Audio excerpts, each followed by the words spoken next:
আসসালামু আলাইকুম ওয়া রাহমাতুল্লাহি ওয়া বারাকাতুহু। সম্মানিত ভিউয়ার্স, আপনাদেরকে আজকে ক্ষেতে সরাসরি মরিচ তোলা থেকে আপনাদেরকে দেখাতে যাচ্ছি। আসলে অনেকেই দেখতে পাচ্ছেন, এর আগেও আমার অনেক ভিডিও দিয়েছি মরিচের বাজারে বিক্রি করতেছে কীভাবে।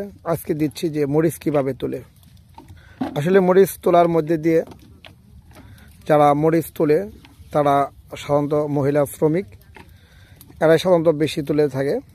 তো আমার এই 1 একর 60% বিয়ের মধ্যে ইতিমধ্যে সব ক্ষেত প্রায় মরিচ তোলা শেষের প্রান্তে আমরা এসেছি।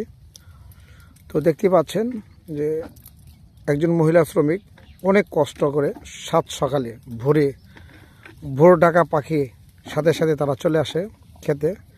এখনও কিন্তু সূর্যের তাপ দিচ্ছে, কে সবে মাত্র, কিন্তু তারা কিন্তু অলরেডি খেতে পৌঁছে গেছে এবং মরিচ তোলা শুরু করেছে। তো একটা শ্রমিক সকাল থেকে শুরু করে 1টা পর্যন্ত তারা মরিচ উঠায়, তারপরে 2টার দিকে বাজারে গিয়ে এই মরিচ সেল দেওয়া হয় বা বিক্রি করা হয়। তো একজন শ্রমিকের মাইনে সাধারণত কমও না বেশিও না, সাধারণত মোটামুটি আছে। আপনাদের মাইনে কত? একজন মহিলা শ্রমিকের মাইনে হচ্ছে 180 টাকা। তারা সারাদিন ব্যাপী করে না, সকাল 9টা থেকে 1টা পর্যন্ত, এবং তারা নিজ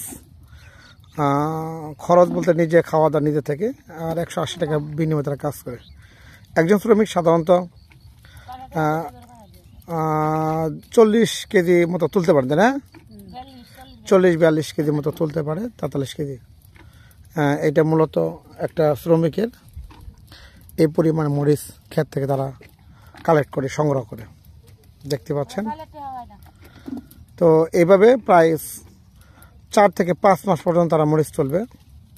তো এটা মোটামুটি একটা মহিলা একটা স্বনির্ভর একটা কর্মের মধ্যে তারা ভালো ইনকাম করতে পারে। এই 5 মাস তারা লাগামহীনভাবে তারা কী করবে, মরিচ উত্তোলন করবে, তারা ভালো একটা অ্যামাউন্ট তারা পেয়ে থাকে। তো এটা অন্য অঞ্চলে আছে কিনা জানি না, তবে আমাদের অঞ্চলে এই কাজটা সাধারণত এই 4 থেকে 5 মাস বা 6 মাস প্রায় হয়ে যায়। এই 6 মাস পর্যন্ত তারা মরিচ উত্তোলন করে। তো সবাই ভালো থাকেন, আল্লাহ হাফেজ।